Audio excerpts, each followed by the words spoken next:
நீ எங்க போனாலும் திரும்ப இங்கதான் வந்தாகணும். என்னையும் என் பையனையும் பிரிக்க ட்ரை பண்றியா? பாத்துக்கிறேன். இப்ப முரளி இருக்க மனநிலையில அவர் தனியா இருந்தா நேத்தி நடந்த இன்சிடென்ட் அவரை இன்னும் கஷ்டப்படுத்திட்டு இருக்கோம். அவருக்கு ரொம்ப பிடிச்சவங்க இந்த நிலையில அவர் கூட இருந்தாதான் சரின்னு என் மனசுக்கு பட்டுச்சு. கோர்ஸ் ஃபீஸ், ஃபுட்டு, ஹாஸ்டல் அதெல்லாம் வந்து ஸ்காலர்ஷிப்லயே வந்துரும்க்கா. என் கூட படிக்கிற மணிகண்ட அவனும் அப்ளை பண்றான்க்கா. எனக்கும் அப்ளை பண்ண போல இருக்குக்கா. நான் பண்ணட்டாக்கா? ஏண்டா பிரகாஷ், என்கிட்ட ஒரு விஷயம் பேசுறதுக்கு முன்னாடி அது பாசிபிளா இல்லையான்னு கொஞ்சம் கூட யோசிக்க மாட்டியா? அதுவும் நம்மள மாதிரி ஒரு மிடில் கிளாஸ் ஃபேமிலி ஒருத்தரோட சம்பாத்தியத்துல இவ்ளோ எக்ஸ்பென்சஸ், மந்த்லி எக்ஸ்பென்சஸ், லோன்ஸ்னு எக்கச்சக்கமா செலவு இருக்கும்போது இது எப்படிடா பாசிபிள் ஆக முடியும் சொல்லு? அக்கா, நீ அது பேங்க் மேனேஜர். என் ஃப்ரெண்டோட அப்பா செக்ரட்டரியில சாதாரண கிளர்க்கா தான்க்கா இருக்காரு. அவரு சரின்னு சொல்லிட்டாரு. ஒரு சாதாரண கிளர்க்கால முடியறப்ப ஒன்னால முடியாதாக்கா? சரி, உட்காரு.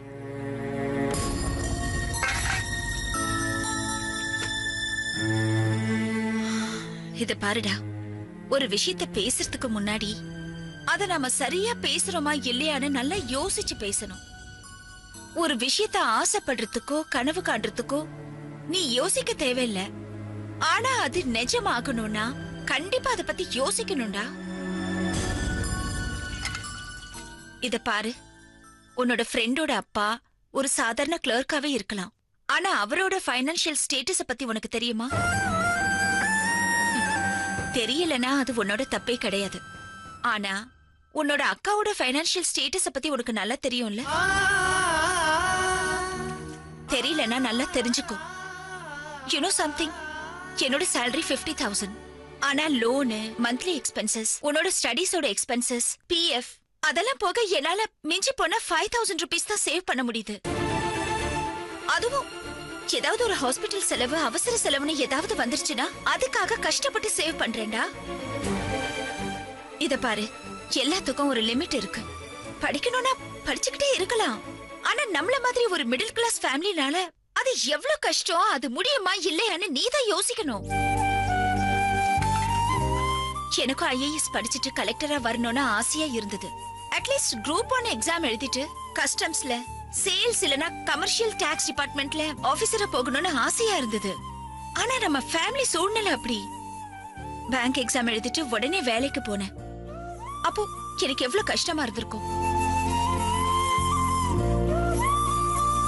ஆனா ரியாலிட்டி புரிஞ்சதுனால நான் அந்த டிசிஷனை ரிக்ரெட் பண்ணல. இத பாரு, போன வாரம் உன்னோட ஃப்ரெண்ட மீட் பண்ணேன். கேம்பஸ் இன்டர்வியூல கடைசியா ஒரு கம்பெனி உனக்கு 2 lakhs ஆஃபர் பண்ணிச்சாமே, நீ வேண்டான்னு சொல்லிட்டியாமே? என்ன கேட்டா நீ அந்த விஷயத்துல தப்பான டெசிஷன் எடுத்திருக்க. நீ அந்த வேலையை ஏத்துக்கிட்டு மினிமம் ஒரு 2 years ஒர்க் பண்ணி இருந்தா உன்கிட்டயே மினிமம் ஒரு 50 lakhs இருந்திருக்கும். அப்புறம் நீ உன் வேலையை ரிசைன் பண்ணிட்டு மேற்படிப்பு படிக்கிறதுக்கு போயிருக்கலாமே. யார் வேண்டான்னு சொல்லிருப்பா? அக்கா, நீ எனக்கு மட்டும் இவ்வளவு அட்வைஸ் பண்றியே, விஜயக்கா எப்ப கேட்டாலும் 2 லட்சம் 3 லட்சம்னு நீ அரேஞ்ச் பண்ணி தரல? Prakash, mind your words. இந்த விஷயத்தை பத்தி உனக்கு என்ன தெரியும்? நீ இப்படி எல்லாம் பேசுற? விஜயோட கல்யாண டைம்ல நம்ம ஃபைனான்சியல் சிச்சுவேஷன் எப்படி இருந்துச்சுன்னு தெரியுமா? இருந்த நகையெல்லாம் ராஜி திருடிட்டு போயிட்டா. அதுக்கப்புறம் தாத்தாவோட ஹாஸ்பிட்டல் எக்ஸ்பென்சஸ், டெத்னு சேவிங்ஸ் எல்லாம் தீர்ந்து போச்சு. அந்த நேரத்துல சேகர் வந்து விஜய கல்யாணம் பண்ணிக்கணும்னு ஆசைப்பட்டாரு. அப்ப அவங்க அப்பா வந்து 10 பைசா வரதட்சணை இல்லாம 5 சவரன் நகை மட்டும் போட்டு கல்யாணம் பண்றதுக்கு ஒத்துக்கிட்டாங்க. ரிசப்ஷன்ல கூட பணம் கொடுக்க முடியாத சிச்சுவேஷன்ல வந்து சேகர் தான் அந்த பணத்தை கொடுத்தாரு. அதுக்கப்புறம் கடைசி வரைக்கும் அந்த பணத்தை என்கிட்ட இருந்து திரும்ப வாங்க மாட்டேன்னு சொல்லிட்டாரு. அந்த ஒரு நல்ல விஷயத்துக்காகத்தான் நான் அவங்களுக்கு அவ்வளவு ஹெல்ப் பண்ணிட்டு இருக்கேன். அதுவும் கடனா தான். அந்த கடனை கூட அவங்க திருப்பி ப்ராம்ப்டா ரீபே பண்றாங்கன்னு உனக்கு நல்லா தெரியும். எப்படி அவங்கள உன்னோட கம்பேர் பண்ணிக்கிற? அப்படி பதிலுக்கு ஒன்ன அவங்களோட கம்பேர் பண்ணிட்டு அதே கேள்வி உன்கிட்ட கேட்டா உன்னால தாங்கிக்க முடியுமா? டேய் பிரகாஷ், இப்ப நம்ம ஹோட்டலுக்கு போறோம். அங்க ஹோட்டல்ல வெரைட்டி டிஷ்ஷஸ் இருக்கும். ஆனா நம்ம பாக்கெட்ல 50 100 தான் இருக்கும். நம்ம மனசுல வந்து ஐயோ அந்த டிஷ்ஷஸ் எல்லாம் என்னால சாப்பிட முடியாதேன்னு வருத்தப்படாம நம்ம பசியை தீர்த்துக்கிறதுக்கு என்கிட்ட பணம் இருக்கேன்னு திருப்தி பட்டுக்கணும்டா. அப்பதான் வாழ்க்கையில கொஞ்சமாவது நிம்மதியா இருக்க முடியும். இது பாரு, அப்பாவே பாரு, இத்தனை நாளா பண்ணா பிசினஸ் தான் பண்ணுவேன்னு வெட்டியா வீட்ல உட்கார்ந்துட்டு இருந்தாரு. அவருக்கே பொறுப்பு வந்து இப்ப வேலைக்கு போகல. நீ நிதானமா டைம் எடுத்து தனியா இருக்கும்போது கொஞ்சம் யோசிச்சு பாரு. நான் சொன்னது சரியா இல்லையான்னு உனக்கே புரியும். டேய், எங்கடா கிளம்பிட்ட? டிஃபன் சாப்பிட்டு போ. இல்லக்கா, எனக்கு வேண்டாம். இப்போ நீ தானே சொன்ன இந்த குடும்பத்துக்காக நான் எதுவுமே பண்ணலன்னு. அட்லீஸ்ட் சாப்பிடாம இருந்தா இந்த குடும்பத்துக்கு சேவிங்ஸ் தானே. ஒரு வேளை சாப்பிடலன்னா நான் உன்னை செத்து போயிட மாட்டேன்.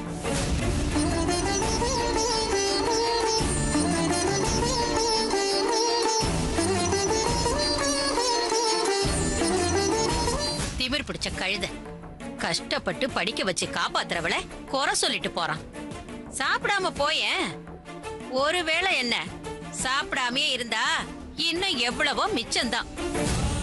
இந்த காலத்துல நாம பண்ற ஒவ்வொரு விஷயத்துக்கும் அடுத்தவங்களை பாதிக்கும்னு கவலைப்பட நினைச்சா நம்மளால ஒரு விஷயத்தை கூட பண்ண முடியாது.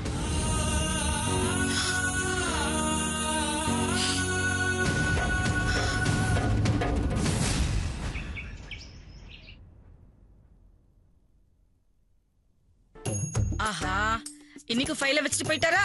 பெருசா எல்லாருக்கும் புத்தி சொல்லுவாரு. இவருக்கு யார் புத்தி சொல்றது? இன்னைக்கு அவர் வரட்டும். இவரோட ஞாபகம் மருதியே என்னன்னு சொல்றது? அதுக்குள்ளேயுமா வந்துட்டாரு?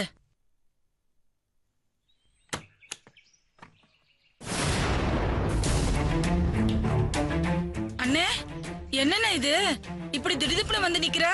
அதாம்மா நம்ம பேசணும்ல, பையனையும் பொண்ணையும் ஒரு தடவை சந்திக்க வச்சு பேச வச்சிட்டோம்னா அதுக்கப்புறம் அவங்களுக்கு பிடிச்சிருந்தா அதை வச்சு இந்த சம்பந்தத்தை முடிச்சிடலான்னு அதான் வந்தேன். ஐயோ, என்னண்ணே நீ இத போன்லயே சொல்லிருக்கலாமே. ஏமா என்னாச்சு? ஐயோ அண்ணே, என்ன ஆச்சுன்னு கேக்குறீங்க? அவர் இப்பதான் ஆபீஸ் கிளம்பி போனாரு. போற அவசரத்துல இந்த ஃபைல டேபிள் மேலே வச்சுட்டு போயிட்டாரு. இப்ப இந்த ஃபைல எடுக்க வருவாரு. அவர் திரும்பி வரும்போது நீயும் நானும் பேசிட்டு இருக்கிற பார்த்தா அண்ணனுக்கு தங்கச்சிக்குள்ள என்ன நடக்குதுன்னு கேள்வி மேல கேள்வி கேட்டு என்ன குடஞ்சு எடுப்பாரு. ஐயோ அண்ணன், நீ இப்ப கிளம்பு. நான் உனக்கு மத்தியானம் போன் பண்றேன். போன இல்லம்மா, ஏதோ வெளியாள் மாதிரி வாசல்ல நிக்க வச்சு என்ன விரட்டுற. ஐயோ அண்ணன், என் நிலைமைய தயவு செஞ்சு புரிஞ்சுக்கோண்ண. அவருக்கு மட்டும் சந்தேகம் வந்தது, நீ ஆசைப்பட்டது எதுவுமே நடக்காது. நம்ம குடும்பம் ஒண்ணு சேர்றங்கிறது அப்புறம் இந்த ஜென்மத்துல நடக்காதுண்ண. சரிம்மா சரிம்மா, நீ ஏதோ அபசகனமா சொல்ல வர. இந்த பார், நான் கிளம்புறேன். சொல்ல வந்த விஷயத்தை சொல்லிட்டு போயிடுறேன். நாளைக்கு சாயந்தரம் சரியா 4 மணிக்கு பேரடைஸ் பார்க்குன்னு அசோக் நகர்ல கார்டன் ரெஸ்டாரண்ட் ஒண்ணு இருக்கு. காவியவனி அங்கே கூட்டு வந்துரு. நானும் என் பையனை அங்கே கூட்டு வந்துடுறேன். என்னம்மா, புரியுதா? என்ன? சரிண்ணே, நீ இப்ப கிளம்பு, நான் கரெக்டா வந்துடுறேன். பாத்துக்கம்மா, டென்ஷன்ல மறந்துட போற. நாளைக்கு சாயந்தரம் சரியா 4 மணிக்கு ஏதோ ஞாபகத்துல காவியா எல்லாமே நீ மட்டும் வந்துட போற. விஷயத்த சொன்னதுல இருந்து என் பையன் அப்படியே சந்தோஷத்தை துள்ளி குதிச்சிட்டு இருக்கான். அப்புறம் நடக்கலன்னு வச்சுக்கோ, என் பையன் கலடா பண்ணிடுவாமா. சரிண்ணே, நான் கண்டிப்பா அவளை கூட்டிட்டு வந்துடுறேன். நீ இப்ப கிளம்புன, அவர் வந்துட போறாருண்ணே. சரிம்மா, போன. அப்ப நான் கிளம்புறேன். ஐயோ,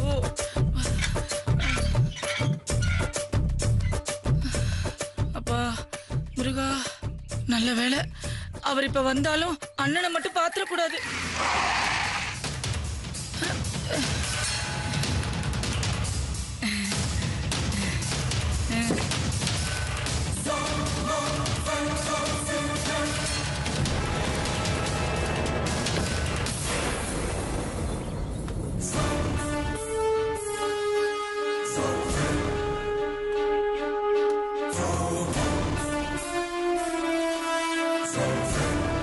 என்னடி பண்றீங்க வாசல்ல? அதுவும் ஃபைல வேற கையில வச்சுட்டு நிக்கிற. அது இப்பதான் டேபிள் மேல ஃபைல பார்த்தேன். இதை எடுத்துட்டு போங்க, நீங்க எப்படியும் வருவீங்கன்னு தான் ஃபைலோட நின்னுட்டு இருக்கேன். நான் வர்றது சரி, ஆனா அதுக்கு முன்னாடியே திருவள்ளூர் மனைவி வாசுகி வந்து போன்ட்டு ஆட்டோகிராஃப் வாங்குற மாதிரி வாசல்ல அட்வான்ஸா வந்து நிக்கிற. அதான் எனக்கு கொஞ்சம் டவுட்டா இருக்கு. நீ ஒன்னும் சிஎஃப்எல் பல்பு இல்லையே. அதான் யோசிக்கிறேன். இதுக்குதான் உங்களுக்கு எதுவுமே நான் செய்யறது கிடையாது. எல்லாத்துக்கும் என்ன குத்தம் சொல்றதே உங்களுக்கு வேலையா போச்சு. பாவம், ஏற்கனவே ஆபீஸ்க்கு 10 நிமிஷம் லேட்டா போனீங்களே, மறுபடியும் வந்து இந்த ஃபைலை எடுத்துட்டு போனா திருப்பி ஒரு 5-10 நிமிஷம் லேட் ஆகுமேன்னு நான் ஃபைலை எடுத்துட்டு ரெடியா இங்க வந்து நிக்கிறேன். அதுக்கும் சந்தேகத்தோட பேசுறீங்க. இதுக்குதாங்க நல்லதுக்கே காலம் இல்லங்கிறது. இனிமே ஏதாவது மறந்துட்டு போய் திருப்பி எடுக்க வருவீங்கல்ல, அப்ப பாருங்க வாசலையே ½ an hour வெயிட் பண்ண வைக்கிறேன். இந்தாங்க புடிங்க உங்க ஃபைலை.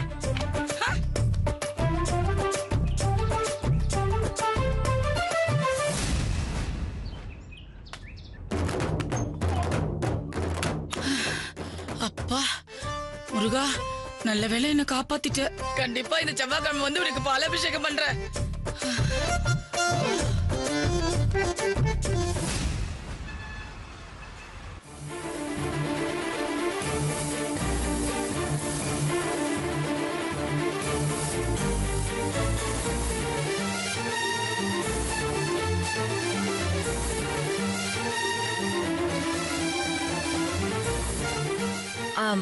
மிஸ்டர் முரளி 1 வீக் லீவுன்னு உங்க மூலமா அனுப்பிச்சிருக்காரு. என்ன ரீசன்? ரீசன்லாம் என்கிட்ட சொல்லல. நான் போஸ்ட்மேன் மாதிரி. இந்த லெட்டர் ஹேண்ட் ஓவர் பண்ண சொன்னா நான் பண்ணிட்டேன், அவ்வளவுதான். ஏன் மிஸ்டர் சிவா இவ்ளோ டென்ஷன் ஆவறீங்க? நான் ஏதோ கேஷுவலா கேட்டேன். உங்களுக்கு தெரியலனா தெரியலன்னு சொல்லுங்க. எப்படியும் முரளிக்கு இஎல் நிறைய இருக்கு. பேங்க்லயும் இம்பார்ட்டன்ட் ஒர்க் எதுவும் இல்ல, அதனால பரவாயில்ல. லீவுக்கு ரீசன் தெரிஞ்சா நானே வந்து சொல்லிருப்பேனே மேடம். இந்த மாதிரி எல்லாரும் ஓப்பனா இருக்கிறதே இல்ல. அவங்களோட சுயநலத்துக்காகவும் ஈகோக்காகவும் பல விஷயங்களை மறைக்கிறாங்க. அது மட்டும் இல்ல, அவங்களோட செல்ஃபிஷ்னஸ்க்காக சில பேரை பிரிக்க பாக்குறாங்க. நீங்க என்ன பேசுறீங்க? யார பத்தி பேசுறீங்க? எனக்கு ஒண்ணுமே புரியல. முரளியோட லீவை பத்தி உங்ககிட்ட கேட்டா நீங்க இவ்ளோ அப்செட் ஆவீங்கன்னு தெரிஞ்சிருந்தா உங்ககிட்ட கேட்டிருக்கவே மாட்டேன். நான் முரளி கிட்டே பேசிக்கிறேன். யூ மே கோ.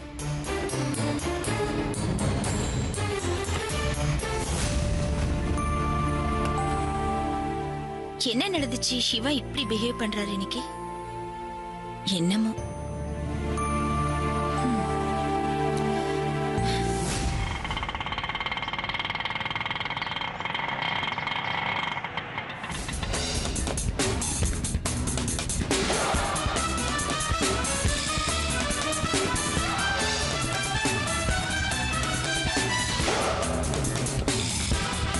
என்னங்க பாப்பா,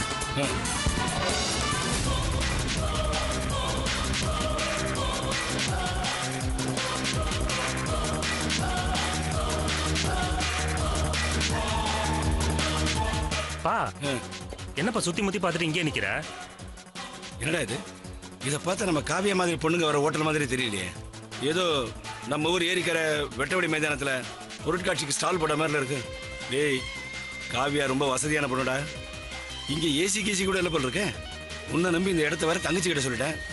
ஏதாவது ஏடா கூட மழை போகுதுடா. பேசாம இடத்த மாத்திருவோமா? ஐயோ அப்பா, அசிங்கமா மானத்தை வாங்காத. இந்த பிளேஸை பத்தி உனக்கு என்ன தெரியும்? அடப்படா, எங்களை மாதிரி பசங்களுக்கு இந்த மாதிரி இடம் தான் ரொம்ப பிடிக்கும். ஒரு காஃபி ஜூஸை வாங்கிக்கிட்டு மணிக்கணக்கா கல்ல போடலாம், கொஞ்சம் அப்படி இப்படி சில்மிஷம் பண்ணலாம். இந்த மாதிரி இடம் செங்கல்பட்டுல இல்லைன்னு நானே ஒரியா இருக்கேன். நீ என்னடானா சுத்த ஊர் நாட்டானா இருக்க. வாப்பா,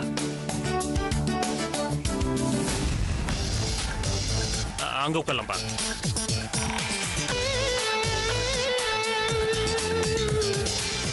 உட்காரு. என்னடா இது?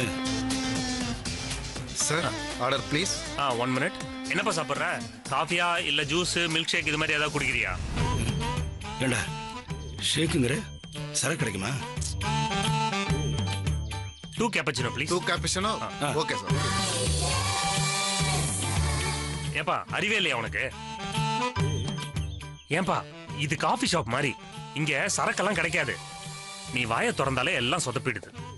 நான் காவியாவை கரெக்ட் பண்ணி கல்யாணம் பண்ற வரைக்கும் நீ ஏதாவது சாமிக்கு மாலை போட்டு மௌனம் வரத மாதிரி இருந்து தொலையன்.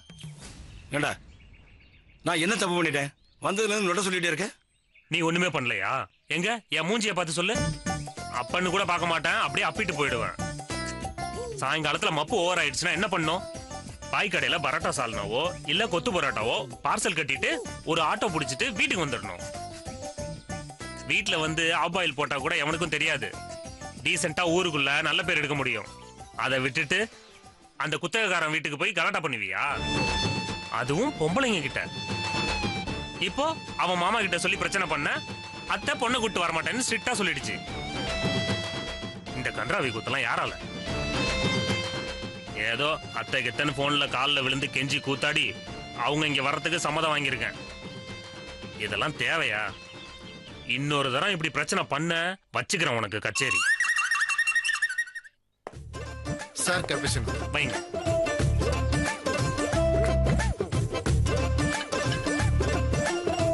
Thank you sir. தேங்க்யூ.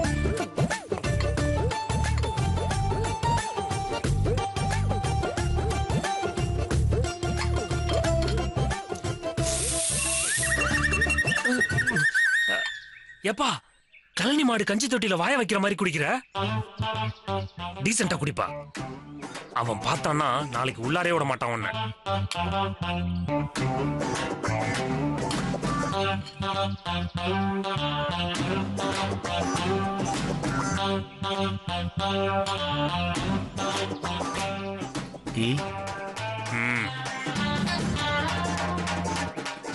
அப்புறம் முக்கியமான விஷயம், ஏதோ சொத்து வருதுங்கிற.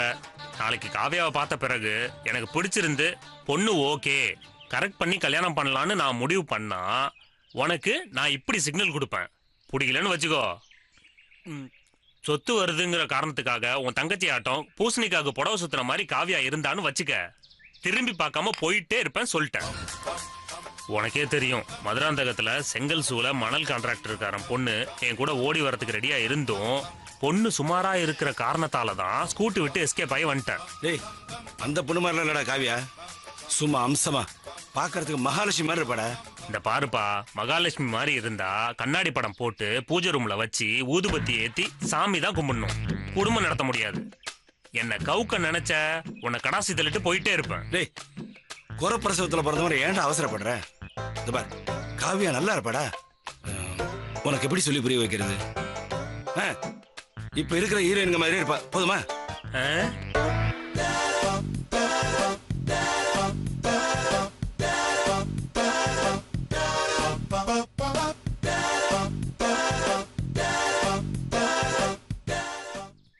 ஏன்பா நிஜமாவா சொல்ற? நம்ம காவியா ஹீரோயின் மாதிரி இருப்பாளா? ஆமாண்டா, அதனாலதான் மாப்பிள்ளை கிட்ட மான ரோஷத்தை விட்டுட்டு மன்னிப்பு கேட்டு மல்லு கட்டிட்டு நிக்கிறேன். நீ கவலை விடுப்பா, விஷயத்த சொல்லிட்டல. நாளைக்கு பாரு, நான் அசத்துற அசத்துல இன்னும் ஒரே மாசத்துல கட்டிக்கிட்டா என்னதான் கட்டிப்பேன், இல்லனா பால் டாயில குடிச்சிட்டு செத்துருவேன்னு அவ வாயாலேயே சொல்ல வைக்கிறேன். அது போதும் வாங்கினேன். இந்த பாரு, ஏன் 10 வருஷ சபதத்தை நீ தானே நிறைவேற்றி வைக்கணும். அது மட்டும் நடந்ததுன்னு வச்சுக்க, நம்ம ஊர் மாரியத்தலுக்கு கடா வெட்டி படையல் போட்டு நெருப்பு பிதிக்கிறேன்னு வேண்டிக்கிட்டு இருக்கேன். இது நடக்கணும் மகனே, நடக்கும், நடக்க வைப்பேன்.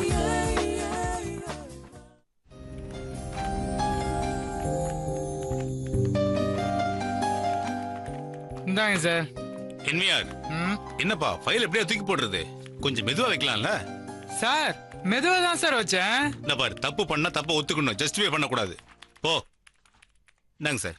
Thank you sir. வீட்டில் இருக்க பிரச்சனை எல்லாம் நம்ம மேல தான் காமிப்பாங்க. சார் வணக்கம் சார். வணக்கம் சார். சார் உங்களுக்கு ஞாபகம் இருக்கா எப்படி விஷயமா பேசிட்டு போனேனே? நீங்க சொன்ன மாதிரி நேற்று ராத்திரி ஃபுல்லா வைகுண்ட ஏகாதேசி மாதிரி முழிச்சிட்டு கணக்கு போட்டு பார்த்தேன். எப்படியில ஒரு 300 ரூபா ஷார்ட்டா கிரெடிட் பண்ணிருக்கீங்க. நீங்க டேட்டா நல்லா செக் பண்ணீங்கன்னா நான் சொன்னது சரின்னு தெரியும். சார், கிளியரிங் செக்ஸ் நிறைய இருக்கு. நீங்க ஏதாவது வேலை இருந்தா போய் பார்த்துட்டு மதியம் வாங்க, உங்க அக்கௌண்ட் செக் பண்ணி நான் சொல்றேன். சார் எனக்கு இதுதான் சார் முக்கியமான வேலை. இப்ப பார்த்து சொல்லிட்டீங்கன்னா நான் கிளம்பிடுவேன். தள்ளி போடாம என் அக்கௌண்ட்டை பாருங்க சார். சார், இது பேங்க், ஃபைனான்ஸ் கம்பெனி இல்ல. ஆஃப்டர் ஆல் 300 ரூபீஸ் விட்டா சிபிஐ என்கொயரிக்கு போயிருவீங்க போல இருக்கு. போங்க சார், போயிட்டு மதியம் வாங்க சார். என்ன சொன்னீங்க? ஆஃப்டர் ஆல் 300 ரூபாயா? அந்த 300 ரூபாயில 10 கிலோ அரிசி வாங்கலாம்.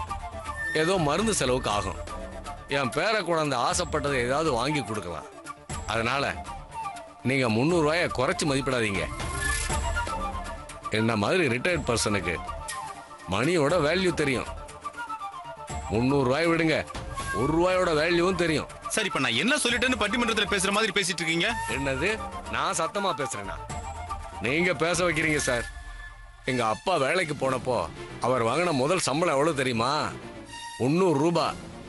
இப்ப நான் போட்டிருக்கேனே இந்த ட்ரெஸ், இதோட விலை 300 ரூபாய். 1947ல சுதந்திரம் கிடைச்சப்போ நம்ம நாட்டோட தனி மனித வருமானம் எவ்வளவு தெரியுமா? 300 ரூபாய்க்கும் கம்மி. உங்களுக்கு எங்க இதெல்லாம் தெரிய போகுது? சரிங்க சார், நான் ஒத்துக்கிறேன். 300 ரூபாய் பெரிய அமௌண்ட் தான், நானே கொடுத்துட்றேன் உங்களுக்கு.